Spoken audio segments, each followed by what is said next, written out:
Story 1, this is Fireteam Delta. Dad's coming home. Welcome to the Military Veteran Dad Podcast, where it is our mission to bring every dad home. I am your host, Ben Killoy. I'm a United States Marine veteran, husband, and a father. We will bring authentic conversations to inspire action in your life so we can close the gap between the dad you are today and the dad you want to be tomorrow. This is the Military Veteran Dad Podcast. Welcome back to episode number 40. This week, we have Dr. Seth Kastle. Dr. Seth Kastle joined the Army Reserve in 1998 and attended Fort Hays State University. He graduated in 2005 with a bachelor's in organizational leadership and went on to earn his doctorate in education at Baker University in 2017. Seth is a retired U.S. Army First Sergeant who, during his 16-year career, served 2 combat tours in the Middle East in both Afghanistan and Iraq. His military honors include the Bronze Star from his service in Iraq, in addition to having his uniform permanently displayed in the 95th Infantry Museum in Fort Sill, Oklahoma. He is the author of the children's book, Why Is Dad So Mad? And Why Is Mom So Mad? Both which address how military families can cope with post-traumatic stress disorder. In 2016, Kastle was selected as the Tillman Scholar by the Pat Tillman Foundation and received Fort Hays State University's Young Alumni Achievement Award. Seth Kastle and his wife, Julia, have 2 daughters, Reagan and Kennedy, and reside in Waukene, Kansas. And this episode is it just hit home for me. We both start crying in this episode. And without further ado, I want to get you right into it and get this going for you. Welcome to the show, Seth. Hey, thanks so much.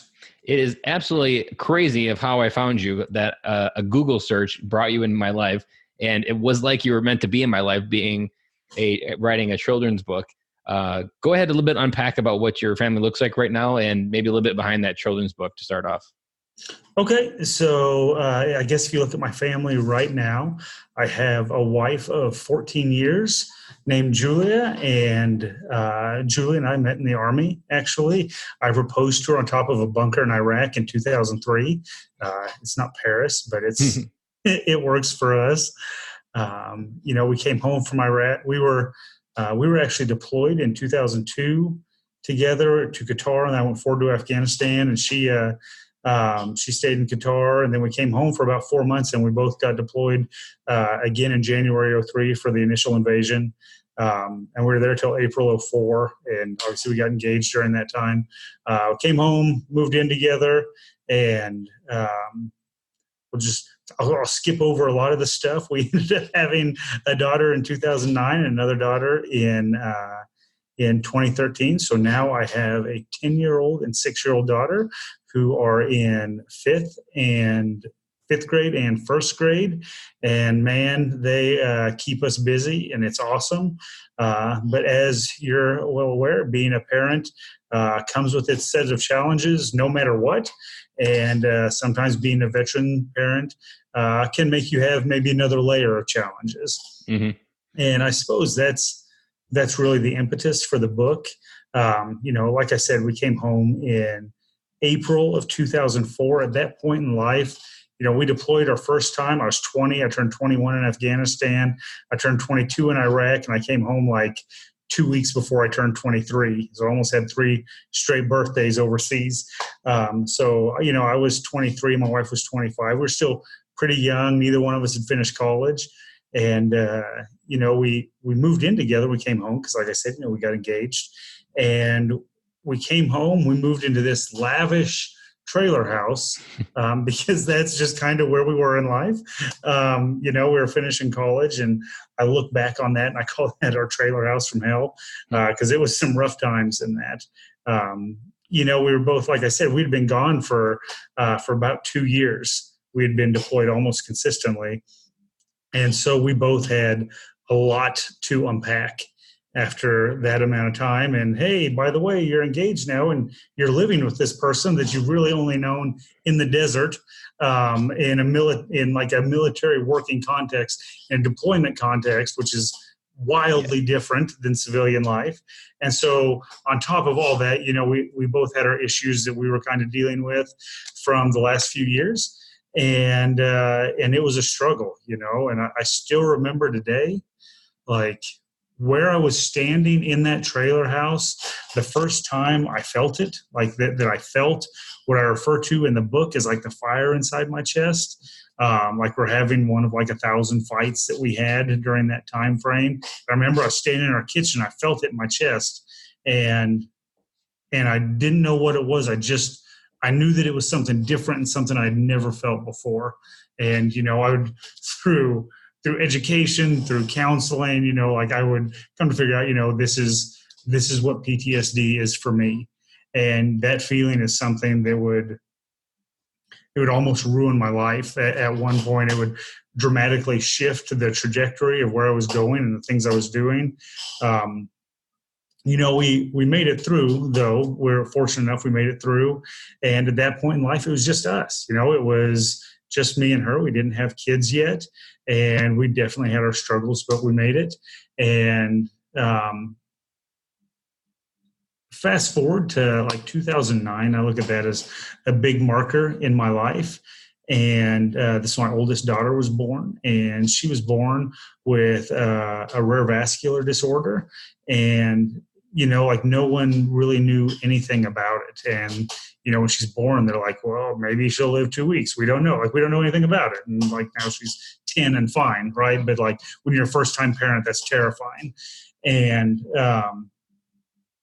like when you become a parent, you have a whole additional layer of stress that you never even knew existed, right? Like now you know why your parents were crazy when you're growing up, right?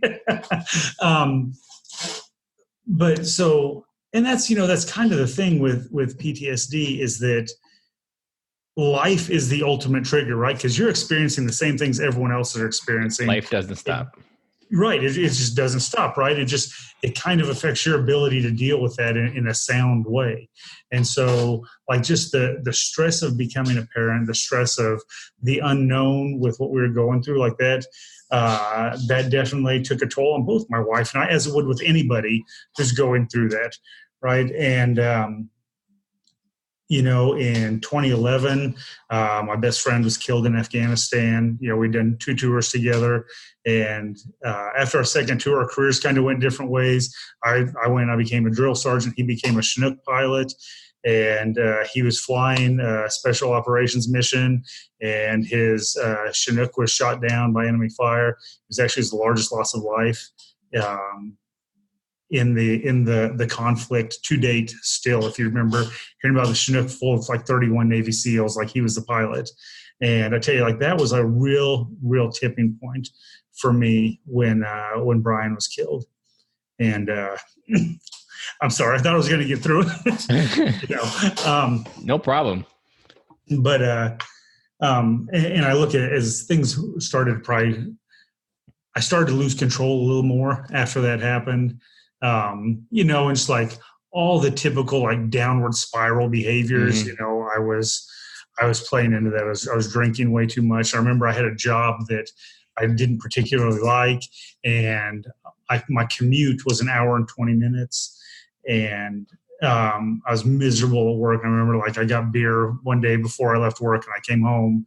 I drank all the way home, and I remember I was standing in our kitchen when my wife got home from work, and she told, like, she knew that I was pretty lit up, and she's like, you better not become an alcoholic because your daughter deserves better.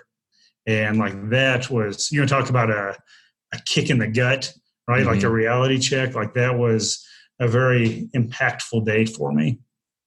It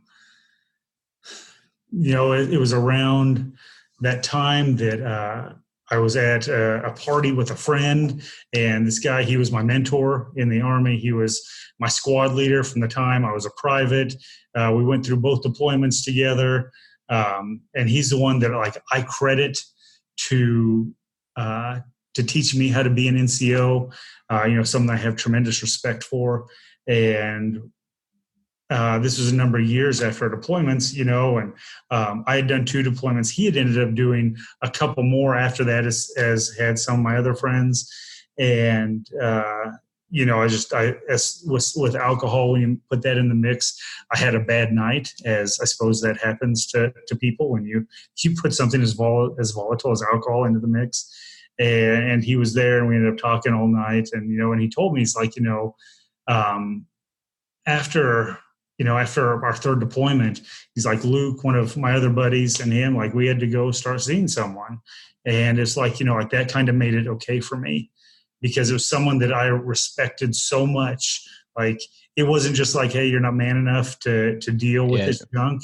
Like, it's like this guy that was like everything that I considered to be the standard was asking going for help and seeking help. And that kind of made it okay for me, and he gave you permission. Yeah. It's like I shouldn't be that, right? I'm a grown up, but I guess I did at some point. And so I ended up we lived in Wichita, Kansas, which is a large metropolitan area. I ended up going to what's called a vet center, and it's like an outreach clinic for the VA. There's something the VA actually does very well. You can just straight up like walk in. You don't have to be a part of the VA health system and all that bureaucracy. Like, you can just walk in and get the help you need. And I ended up going there a lot for like 6 months and working through a lot of things. And it really, really helped me. And I'll tell you, like, that first time to go, I mean, even though like, it was okay now because my friend had told me that he's going, like, that was the hardest step of the whole journey. It was just like taking that first step. Yeah, man, just like sitting in my truck in that parking lot, like, are you really going to go do this? And, but I'll tell you, like, every piece of my life today is better because I took that step. And I learned so much about myself and how to recognize kind of what's going on. But at the same time, I don't want to make it sound like I've got this all figured out now. Today, absolutely not. I still don't always end up being the person I want to be. And that's kind of a crappy, bitter pill to swallow. But I'm better now. And if I'm really honest with you, I've done these interviews enough that like I kind of have my spiel and I talk about, mental health's important, take care of yourself. And like, I honest to God, I believe all that. And it's been like 6 years since I went and talked to someone. And if I'm honest, like, I'm doing myself and my family a disservice. And it's still like, it's honestly almost like I have to go take that first step again, because it's been so long. So it's not something that's just like, oh man, I was struggling and then I went and got help and now everything's great and my life's awesome now. Like, that's not it. This is a continual process. It's going to be with me forever, that I'm going to have to be very purposeful in managing it. I suppose if I look at the book, I wrote the book in probably 2014. It came out in 2015. I had a really rotten day at work, and I came home and I wrote it in like 30 minutes, illustration notes, and I just filed it away, never to be seen again. And I guess I should back up. I had looked for a book because I was like, who I am today, like post-war me, is all my kids know about me. Like I said, I was in my early 20s when I was deployed, and fast forward, in my late 20s when my kids are born. And so I wanted a way to explain this to them. I wanted a way to educate them on, like, this isn't your fault. I don't always handle things the right way, but I don't want you to think that this is your fault. And my God, I love you so much. I looked for something to communicate to them, and I came up pretty shorthanded. And so I had this idea of a book. Maybe I'll do this sometime. I don't know, right? And so, like I said, I had a bad day at work, came home, shelled the book out, filed it away on my computer, never to be seen again. I have a good friend that, we graduated high school together. We failed out of college together. We joined the Army together. We deployed together. And at this point in life, he's got his act together. He's already done with his PhD, and he had just published his book on his dissertation research. And he's one of those friends, that just kind of needles at you to, like, be better and, like, do this, take this step. And so he started really getting after me to take the steps to make this happen. And so I did. I don't know anything about publishing a book, so I knew I needed someone to draw pictures, because it was going to, I had this idea in my head, and I work at a university. So I went to the Department of Art and Design, and I showed my manuscript to the department chair. I was like, do you have any students that you think would be a good fit for that? And he's like, yeah, I've got someone. And like a week later, a student came up to my office. I showed her my manuscript, told her what I was talking about. And I was like, with this book, I want the characters to be animals. I don't want them to be people, because I didn't want it to be about like a white family or a black family, because, like soldiers, we're all the same, right? We come from everywhere. So kind of like the little critter books from Mercer Mayer, it's just like about a kid and parents, right? There's nothing like every family can relate to that book. And that's kind of what I wanted. I was like, I want something strong, like a family of eagles. And about a week later, she sent me a character ideation of this family of lions, and I loved it. And like away we went. And she introduced me to someone who's a book designer, and they put the book together. I funded this thing, like to pay for the illustrator and pay my designer. I paid for it out of my savings, and I wanted to try to recoup that, and I wanted to try to do a second book. So I turned to Kickstarter, and through my Kickstarter campaign, it became a Kickstarter staff pick, and then a producer at NBC Nightly News saw it, and like that just started this giant snowball effect. I was on NBC Nightly News with Lester Holt, and like everything kind of went crazy after that. What was cool about the Kickstarter campaign is it was only like for $3,000, and that thing funded in 24 hours. And less than half of that money was like from my network, right? Mom and grandma are going to kick in. Of course they are, right? But like that was less than half the money. I ended up raising $6,000, which was enough for me to do my second book. So that was pretty cool. We have Why Is Dad So Mad, which is a resource for military families whose dad struggles with PTSD. I told you I'd looked for books and I didn't really find anything. There are some resources out there, but they're all for men. There's like nothing, and I mean nothing out there for women veterans, for moms who are struggling with PTSD. So I worked with my wife, and we put together a book for moms called Why Is Mom So Mad? And so now we have one for dual military families, or any families where the mom served and she has her struggles. We wanted to put something together for everyone. Did your wife write that other book, or is that like a co-author? We co-authored it together. So the idea was to realistically tell something from a woman's point of view, because they experience things differently than we do. And, it's the same principle as the first book is, with she had a lot more say on like illustrations and stuff like that, because, the children's book, there's not that many words, right? Like a lot is told through the illustration process. So she consulted on both of those pretty heavily. I want to rewind back a little bit. There's a lot to rewind there. You did an amazing job unpacking pretty much your life there.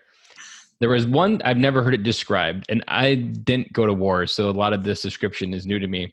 Go ahead and unpack a little bit what that fire inside your chest was about. Okay. So that is like when I experience anger, that's a physical feeling that I get in my chest. And if I don't get in front of it, it grows to a point that it sounds like such a cop-out to say this, but it controls me to a point that I can't reason. And out of control fire almost, in like a full. Yeah, it is. And I don't know, I wish I had more self-control or a better reason than that. But I know when I start to feel that if I don't get out of the situation, that I'm going to be in trouble.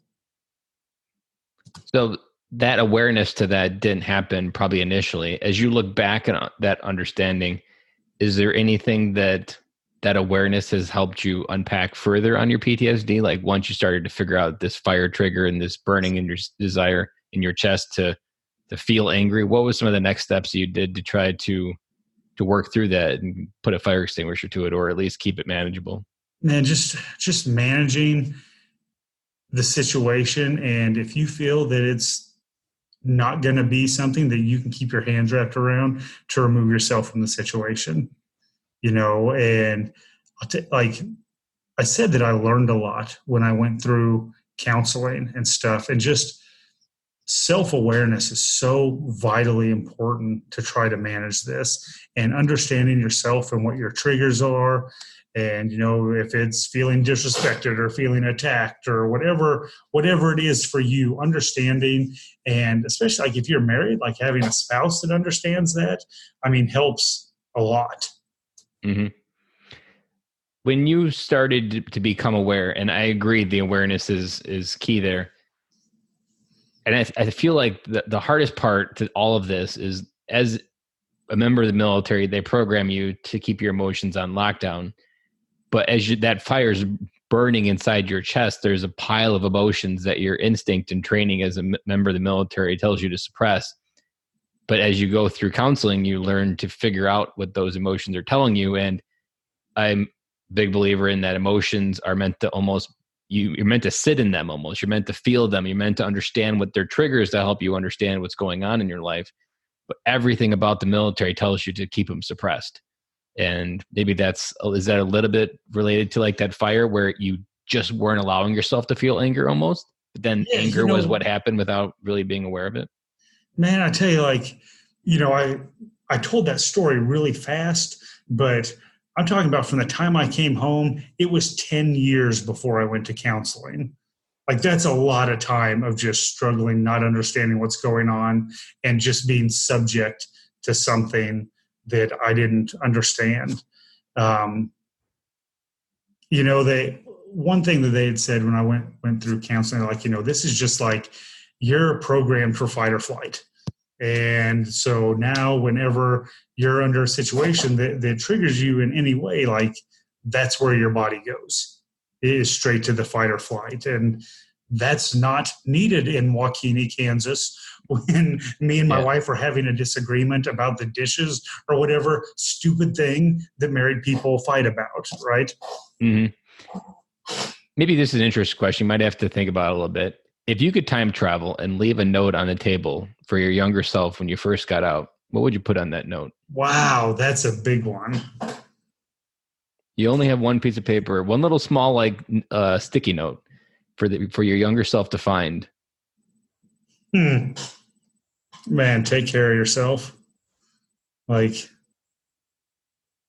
I'm going to say this with a caveat, right? Like, I'm a huge believer in self-care. I am freaking terrible at it. Even today, to this point, I like to think of myself as someone who's pretty self-aware, and I can give you all kinds of advice. Awareness doesn't always fix the problem. You can be aware of a lot, and I equate them to elephants. Like, once you become aware, you just get a herd of elephants in your life, and you're like, I'm surrounded by 100 elephants. Now what I do? And then you really have to start figuring out what each elephant is, why it's there, what was I ignoring, there's 100 things to unpack with each elephant, and you slowly got to get doing. So awareness can almost be in itself a curse, because being aware of it then can be overwhelming, and you don't know how to take action. And there's one thing, even though not having PTSD, I was very unconfident in my life to step into it. Even the idea of doing this podcast 5 years ago would never even been a fathom. And I realized something, that when you're standing still, whether you're aware of it or not, there's still a fog around you. And the only way to get the fog to lift is to start moving and taking action. And it doesn't really matter in any direction, as long as you're moving towards some action in these things that you're aware of, then the fog will start to lift. But when you're standing still, that's when you feel lost, in that deep down inside that you're just like, I feel alone. I feel like nobody even knows I'm standing here, because you're surrounded in a fog. But then literally all you got to do is start moving. And that's when that fog, like what you did, while you still haven't figured it out, you started moving.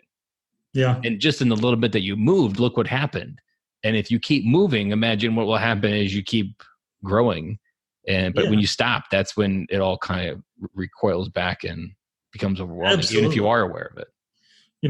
That's a great analogy, because you can't see the forest from the trees. Mm-hmm. Right? Like, yes, I can look back and say, that was stupid. Why did you react that way? It's completely uncalled for, right? But that doesn't undo that I yelled at someone for no reason, right? Or something like that. And when you're in that fog, you can't see. Mm-hmm. And awareness is a tool. It's not a solution. Did you struggle with ego after transitioning? I guess maybe, I don't know if ego would be the right word. I think maybe pride, because it was, like, just like you said, like we're kind of taught to not deal with our emotions and stuff. And just, if you look at, I think the military's probably come a long ways, but there's still a long ways to go. I mean, it's super hyper masculine culture, and you need to nut up and you need to take care of your stuff. And that's the unsaid rule, right? And so I definitely still had that ingrained in me pretty deep, I think. And that's why I look back at that night that the guy that's my mentor, that, like, he told me that he had been going to talk to someone. And it's like, it was okay, right? Because he's everything that I aspired to be for most of my career. And he's doing this, so it must be okay, right? He's a man, and he still does this. And so that was a big piece for me. And there is just so much of our society reinforces that men can't do these things or feel these things. And that makes you feel like you have to try to do it alone.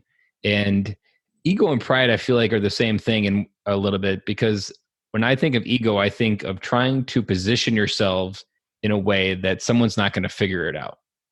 And if you find your personality in a way where you're positioning some personality trait or some posturing that you really are trying to hide something in your shadows from someone seeing. And as you talk to people, you can mentally feel yourself rotating so whatever you're talking about doesn't come into the light, that you don't want to be found out. And I've used ego almost as a flashlight or a compass, that compass will lead you in a way to figure out where your personal growth needs to be done first, because wherever you feel like your pride or your ego, where you're truly posturing yourself in a way to hide something, that's usually the first place to start looking, because there's something that needs to be brought into the light. And then, like what you've learned when you start talking, that when you bring something into light, the freeness that you, just the overwhelming lift you feel on your heart that's no longer there.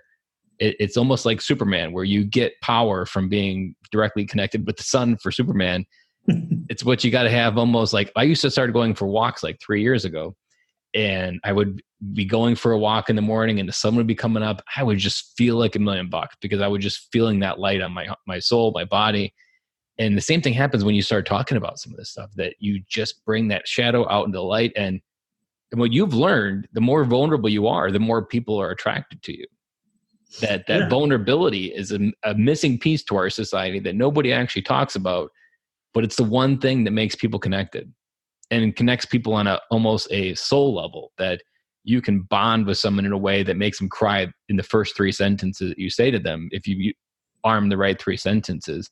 I was once at a summit, and I was telling us my story about 5 years ago. I didn't have any friends, and I was afraid of dying alone. And my story of how to make friendships. And I don't consider this a real, like, vulnerable story anymore.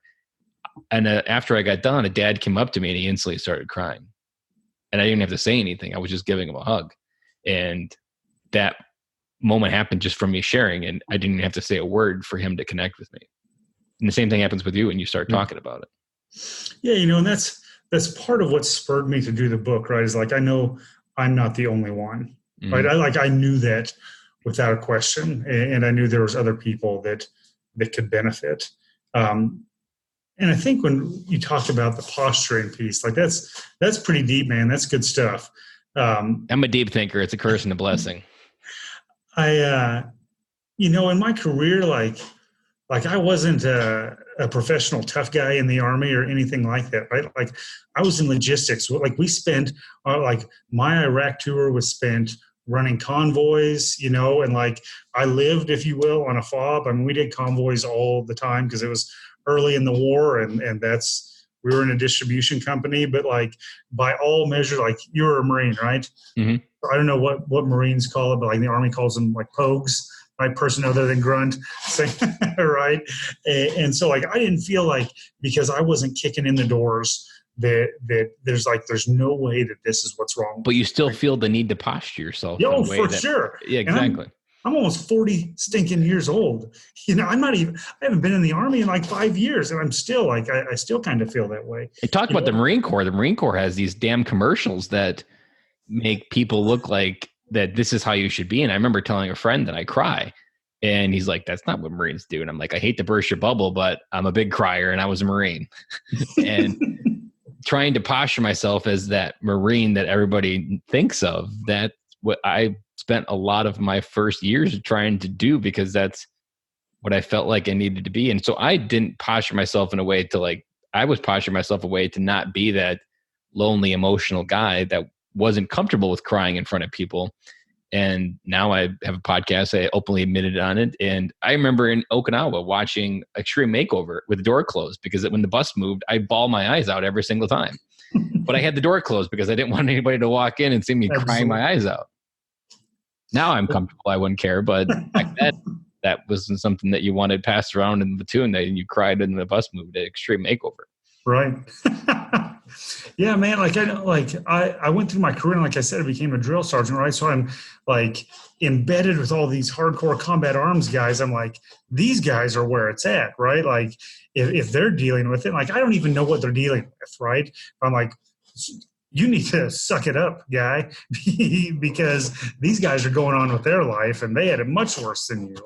But that's the thing, like we're all the same except for like 10 million different variables. And it's how you're wired, what you went through, what you came home to, what your support system was, like all that kind of plays in. Like, man, I had everything going for me, right? I had a fiance, I have good parents, I have siblings, I have friends, I have all the stuff going for me, and I still made all the wrong decisions and still almost like threw it all away. What kind of community are you surrounded with right now? About 7 years ago, my family and I moved to a small town in Kansas. About 2,500 people in my community. We love it. My wife and I both came from different small towns. It's where we wanted to raise our family. Probably like most people that are out of the Army, I'm pretty far geographically separated from most of my friends that I was in the Army with. We do our best to stay in touch, but it's it's just not realistic. Life happens, and not everybody can be on your mind at the same time. Yeah, and so we kind of lose touch. We get together maybe once a year or something. It's awesome, right? You pick back up right where you left off, and that support network's always there. But like I know for a fact that different people in that group like have been horribly struggling. Myself included. And like I never reach out for help. Still, like I had a buddy that went through a divorce, and like that was enough that he reached out and needed someone. And but like that's the only time that any of us have ever reached out for help. Like I've been horrible at the bottom of the barrel and still wouldn't reach out. Yep. One thing that got me out of my friend crisis was I'm not exactly sure who gifted me this advice, but I've used it in like multiple areas of my life. But someone said, if you want a result in your life you've never had, then you need to start doing things that you've never done. And I've never been a man with great friends. I've maybe had one or two that were quality friendships. And I was like, okay, well, what's something I've never done? Well, I'm horrible at talking to people. Every person I talk to is a high school girl that was going to reject me and tell me that I don't want to talk to you because I don't like you. And I was just afraid to say hello. And then eventually I reached that point. I was like, you know what? If I want a result I've never had, I need to start doing something. Okay, let's talk to people. And my whole journey, I can pivotly say that I am here podcasting because 4 years ago, I started talking to stranger at the park, and essentially these strangers were nothing more than dads playing with their kids. Mm-hmm. That moment of just practicing talking to dads at the park literally pivoted my life to create a community in a way that allowed me to be confident enough to talk to people randomly on the internet that I've never met before in a podcast. But that safe place, because a dad you have very common things. And my favorite question was always, how old are your kids? And that was the gateway question. And either they answered it and kept talking, or they answered it and did their own thing. And what I found very quickly is they wanted to talk just as much as I did. They were just waiting for one of us to go first. And that now I'm hooked. Now I'm addicted to it. I talk to strangers all the time. It's almost like it is an addiction, because the airport, grocery stores, pretty much anywhere I'm going, I'm trying to randomly talk to people.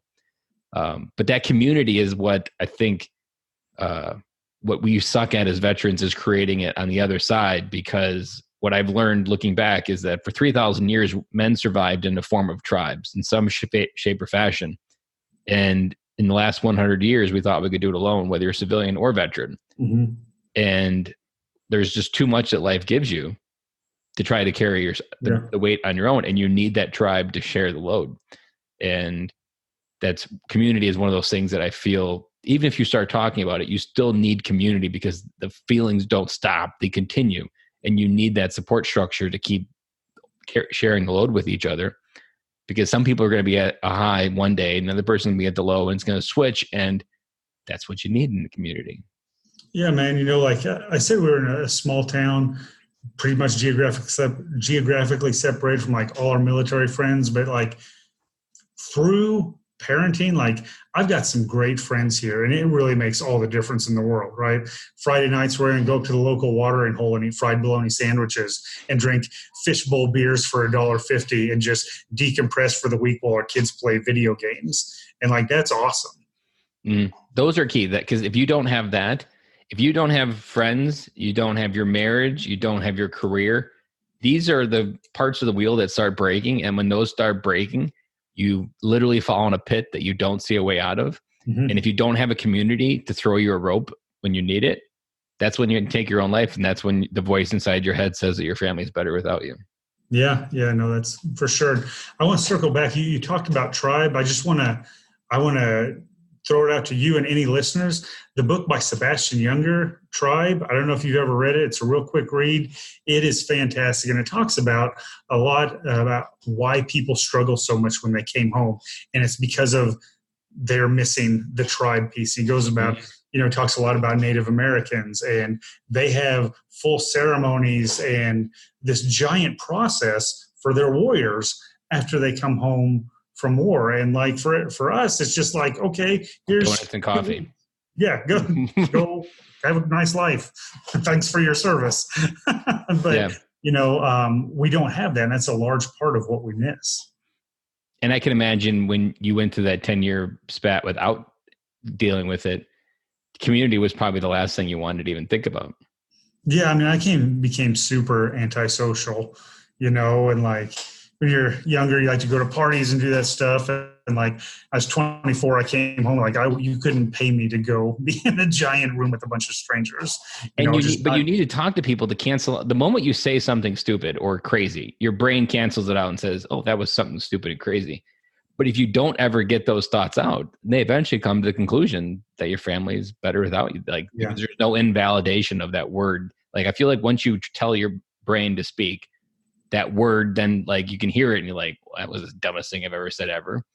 But if you don't ever say it with your lips, you just start believing whatever your thoughts are. And we aren't made up of our thoughts. You can cut our body in half and you'll never really tell how you're thinking. It doesn't determine anything about us, but we let it determine how we feel, how we dictate our life. And it just, it becomes an echo inside your head that you just keeps getting louder and louder until you start canceling it out. Yeah, man, that's pretty powerful. And, like for me, something that's helped me a great deal through this is faith has helped me a lot. I was never really into faith. I mean, I grew up in church, I guess. And I came away from it for a large number of years, but that's been some faith and prayer, whatever it is for you, right? Meditation or whatever works. Like that's something that's been really, really helpful to me, to help me through some rough times. And it's another layer of community. Yeah. As we wrap up, there's one thing I wanted to circle back to. I hope I won't be too sensitive with or too insensitive with it, but your friend that died in the Chinook accident, was he a father? Yeah. And the one thing that I've realized on this podcast is, and I'm not sure whether this will help or just re-aggravate it, but when we get hung up on the questions of why he died and I lived, especially if it was in the same type battle, those questions haunt us. And what most veterans fail to do is switch from the legacy of focusing on their service to the legacy of their family. And I've heard other podcaster that was in the Army, he essentially put his hand on soldiers that didn't make it home, and he called it his defining moment. And that defining moment was, I'm going to create a life that's worthy of the sacrifice. And one of my things that I've been repeating in the podcast quite often is to get through this question or to reflect on the importance it is to be a military veteran dad and what it means to me. Is every one of those guys that didn't come home, there's a daughter or a son out there that never gets to hug their dad. and a dad that never gets to feel what that hug feels like, it's our responsibility to be the best freaking dads we can be, because they no longer get to do it. They gave us a gift to be the better dad, and we have to create a legacy with our kids that is worthy of what that gift they gave us. And as a dad, when I step into that role, those are the things that I'm thinking of. Like, there are kids that never get to feel that again, and I do. And as I've been paying attention more to families that die as the podcast, and I'll often read their names in the podcast, just reminding dads they'd never get to know what their kids' love feels like again. And we do.